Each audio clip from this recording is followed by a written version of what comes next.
ॐ शान्ताकारं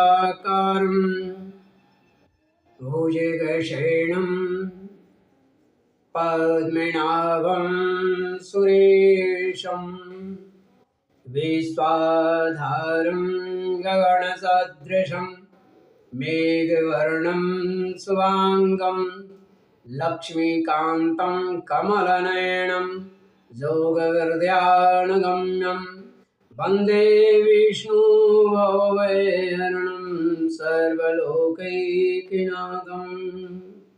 आज मैं श्रीमद् भागवत महापुराण के द्वितीय खंड के नवम स्कंद के अथ एकादशोऽध्याय 11वां अध्याय भगवान श्री राम की शेष लीलाओं का वर्णन हिंदी में का के रूप में आरंभ करता हूँ। कहीं कोई त्रुटि रह जाए तो गुरुजन क्षमा करेंगे। इससे पूर्व मैंने प्रथम 10वें अध्याय में यानी इससे पूर्व वाले अध्याय में मैंने भगवान श्री राम की जन्म से लेकर के अयोध्या आगमन तक की कथा भागवत के अनुसार सुनाया। कैसे उन्होंने वन में कष्टों को झेला, माँ भगवती सीता का हरण, उसके बाद सुग्रीव आदि से बानरों से मित्रता कर लंका तक जाने के लिए पुल का बांधना और राक्षसों का मान मर्दन करके उनके समूल विनाश करके प्रभु का आगमन, अयोध्या में भरत जी का मिलन, माताएं से मिलना और उसके बाद राज सिंहासन भरत जी के द्वारा सौंपे जाना आदि की कथा मैंने आप लोगों को अभी तक सुनाया। अब आगे की जो लीला है उसका वर्णन मैं हिंदी के में आरंभ कर रहा हूँ। परीक्षित से भगवान सुखदेव जी कहते हैं कि भगवान आत्मनात्मानं राम उत्तम कल्पके सर्वदेवमयं देवमीज आचार्यवान्मखे। हे परीक्षित, भगवान श्री राम ने गुरु वशिष्ठ को अपना आचार्य बनाया। कुल गुरु थे वो। आचार्य बनाकर उत्तम सामग्रियों से युक्त यज्ञों के द्वारा अपने आप ही अपने सर्वदेव स्वरूप स्वयं प्रकाश आत्मा का यजन किया। उन्होंने होता को पूर्व दिशा, ब्रह्मा को दक्षिण अर्धवायु को पश्चिम और उद्गाता को उत्तर दिशा दे दी। उनके बीच में जितनी भूमि बच रही थी वह उन्होंने आचार्य को दे दी। उनका यह निश्चय था कि संपूर्ण भूमंडल का एकमात्र अधिकारी न्यासप्रिय ब्राह्मण ही है। ये सारे भूमंडल का दान करके उन्होंने अपने शरीर के वस्त्र अलंकार ही अपने पास रखे। इसी प्रकार माँ सीता जो महारानी सीता के रूप में अब थी, उनके पास भी केवल मांगलिक वस्त्र और आभूषण ही बचे थे। बाकी सारा चीज प्रभु श्री राम ने ब्राह्मणों को दान कर दिया। जब आचार्य आदि ब्राह्मणों ने देखा कि भगवान श्री राम तो ब्राह्मणों को ही अपना इष्ट देव मानते हैं, सर्वेश अपना पूज्य मानते हैं, उनके हृदय में ब्राह्मणों के प्रति अनंत प्रेम है, स्नेह है, तब उनका हृदय प्रेम से द्रवित हो गया। इनका ब्राह्मणों का उन्होंने प्रसन्न होकर सारी पृथ्वी पुनः भगवान को लौटा। जो भगवान ने दान किया था वो सारी पृथ्वी जो है पुनः राम जी को लौटा दी ब्राह्मणों ने। और उन्होंने कहा तं नस्त्वया किं नो भगवन् भुवनेश्वरः यन्नोऽन्तर्हृदयं विश्य तमोहंसि स्वरोचिषा यन्नोऽन्तर्हृदयं विश्य तमोहंसि स्वरुचिषा। ब्राह्मण ने कहा कि हे प्रभु, हे स्वामी, आप सब लोगों के एकमात्र स्वामी हैं।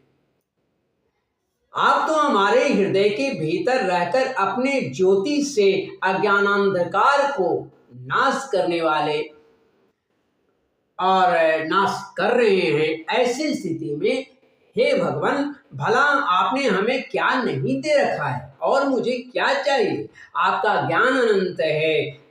पवित्र कीर्ति वाले पुरुषों में आप सर्वश्रेष्ठ हैं।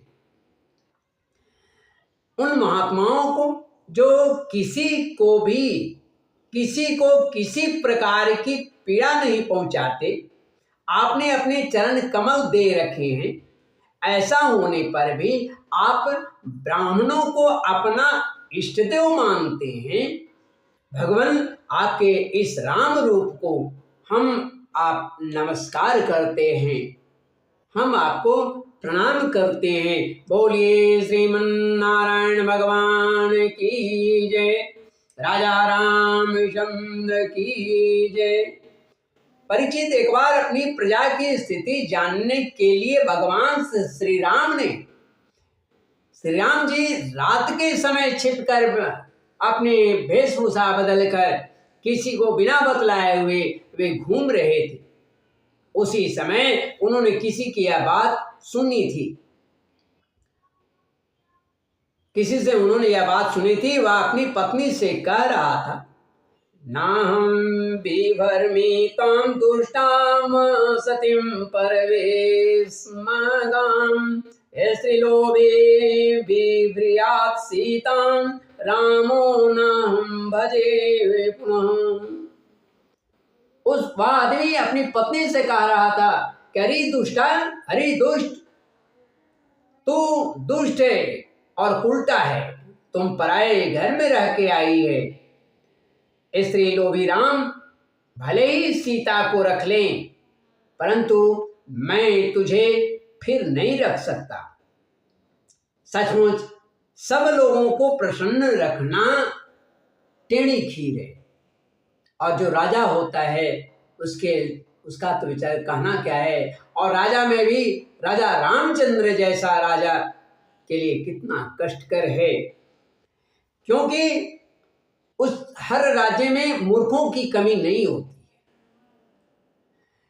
दुष्ट की कमी नहीं होती है। जब भगवान श्री राम ने बहुतों के मुंह से ऐसी बात सुनी तो वे लोकापवाद से भयभीत हो गए। उन्होंने सीता जी का परित्याग कर दिया और वे वाल्मीकि मुनि के आश्रम में रहने लगी।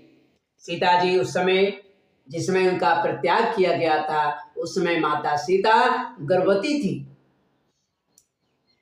समय आने पर उन्होंने एक साथ ही 2 पुत्रों का जन्म दिया। 2 पुत्र उत्पन्न किए। उनके नाम थे लव और कुश। वाल्मीकि मुनि ने उनके जात कर्मादि जो संस्कार होना चाहिए था, सो वो महात्मा वाल्मीकि ने किया। ऐसे चारों भाइयों का 2 ही पुत्र हुए। तो लक्ष्मण जी के 2 पुत्र हुए, जिनका नाम था अंगद और चित्रकेतु। ये उनके 2 पुत्र हुए। हे परीक्षित, इस प्रकार भरत जी के भी 2 पुत्र थे, तक्ष और पुष्कर। तथा शत्रुघ्न के भी 2 पुत्र हुए, सुबाहु और श्रुतसेन।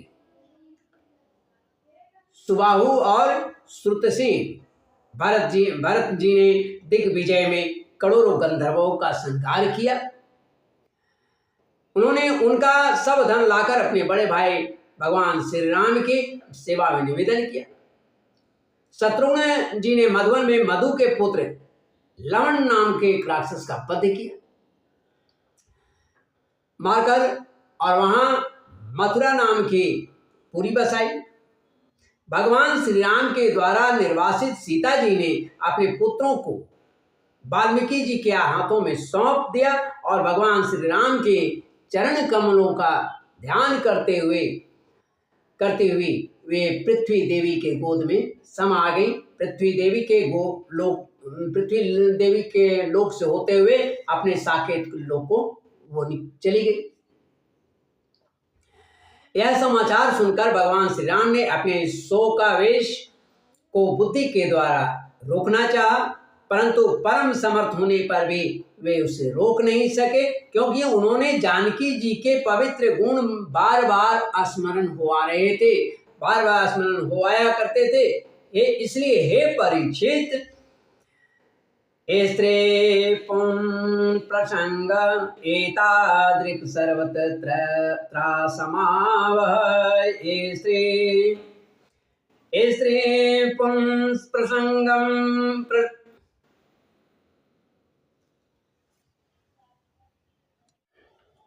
स्त्री पुं प्रसंग एतादृक् सर्वत्र त्रासमावह।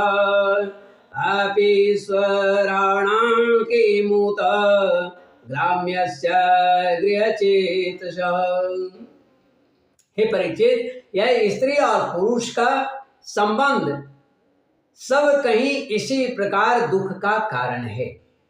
यह बात बड़े बड़े समर्थ के लोगों के विषय में भी ऐसी ही है। फिर जो गृहासक्त विषयी पुरुष की संबंध में जो नित्य निरंतर स्त्रियों में ही रमण करते हैं, चित्त स्त्रियों में ही लगाए रखे हैं, तो उनके संबंध में कहना ही क्या है। बोलिए राजा रामचंद्र की जय। श्रीमन्नारायण नारायण नारायण गोविंद नारायण नारायण नारायण नारायण नारायण नारायण हरि नारायण नारायण हरि नारायण नारायण नारायण रघुपति राघव नारायण नारायण हरि नारायण नारायण हरि नारायण। इसके बाद भगवान श्री राम ने, चूंकि उन्होंने संकल्प किया था, उनके संकल्प में बंधे थे, एक स्त्री, उन्हें दूसरी शादी नहीं की। इसके बाद भगवान श्री राम ने ब्रह्मचर्य धारण करके 13,000 वर्ष, भागवत में 13,000 वर्ष की बात है, कुछ जगह पर 11,000 की बात आई है। तो भगवान 13,000 वर्ष तक अखंड रूप से अग्निहोत्र किया। तदंतर अपना स्मरण करने वाले भक्तों के हृदय में अपने उन चरण कमलों को स्थापित करके, जिसके लिए जन्म जन्म मुनि जतन कराही, अंतरा में कहीं आवत नाही। तो उसी चरण कमलों को स्थापित करके, जो दंडक वन में कांटों से बिंध गए थे, जो कमल के पंखुड़ी के समान, फूल के पंखुड़ी के समान जिनके कोमल पैर थे, वे अपने वह स्वयं प्रकाश परम ज्योतिमय भगवान धाम को निकल गए, स्थापित करके उन भक्तों के हृदय में, और स्वयं परम धाम को चले गए। हे परीक्षित, भगवान के समान प्रतापशाली और कोई नहीं है, फिर उनसे बढ़कर तो हो ही कैसे सकता है।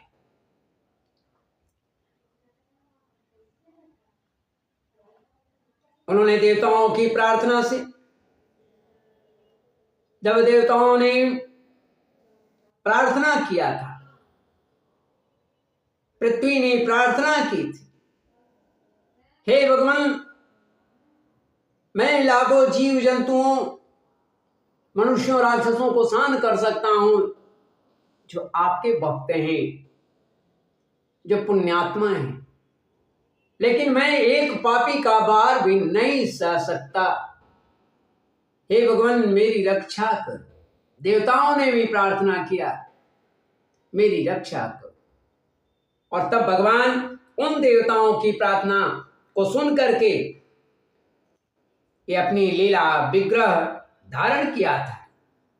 ऐसी स्थिति में रघुवंश शिरोमणि भगवान श्री राम के लिए ये कोई बड़े गौरव की बात नहीं है, क्योंकि उन्होंने अस्त्र शस्त्रों से राक्षसों को मार डाला या समुद्र पर पुल बांध दिया। भला उन्हें शत्रुओं को मारने के लिए, उनको शत्रुओं को मारने के लिए बंदरों की, भालुओं की सहायता की क्या आवश्यकता थी? जो सर्व समर्थवान हैं, जिनकी एक बार भ्रिकुटी टेढ़ होने पर सृष्टि लय हो जाती है, भला उनको इनकी सेवा सहायता की क्या आवश्यकता? प्रभु का यह सब लीला है। केवल अब बचता है राम राम का निरंतर जाप, यही आपके कल्याण का कारण होगा। यस्यामलं नृपसदसु यशोधुनापि गायन्त्य गगनमृषयो दिगिवेन्द्रपट्टम् तं नाकपाल वसुपालकिरीटजुष्ट पादाम्बुजं रघुपतिं शरणं प्रपद्ये। भगवान श्री राम की यह निर्मल यश समस्त पापों को नष्ट कर देने वाला होता है, तो उनके संबंध में कहना ही क्या है। बोलिए राजा रामचंद्र की जय। श्रीमन नारायण नारायण नारायण गोविंद नारायण नारायण नारायण नारायण नारायण नारायण हरि नारायण नारायण हरि नारायण नारायण नारायण रघुपति राघव नारायण नारायण हरि नारायण नारायण हरि नारायण। श्रीमद् भागवत महापुराण की द्वितीय खंड के नवम स्कंद के एकादशोऽध्याय 11वां अध्याय भगवान श्री राम की शेष लीलाओं का वर्णन हिंदी में का के रूप में यहाँ समाप्त होता है। वीडियो के लिए क्षमा करेंगे। गोविंद गोपाल माधव मुरारी मधुर मुरली बजाते मिलेंगे। धर्म की जय हो, अधर्म का नाश हो, प्राणियों में सद्भावना हो, विश्व का कल्याण हो। गौ माता की जय हो, भारत वर्ष की जय हो, धर्म की जय हो, सूर्यदेव की जय हो, गायत्री माँ की जय हो, आकाश की जय हो, सरस्वती माता की जय हो, बीणा पाणी की जय हो, वक्रतुंड भगवान की जय हो। ओम हर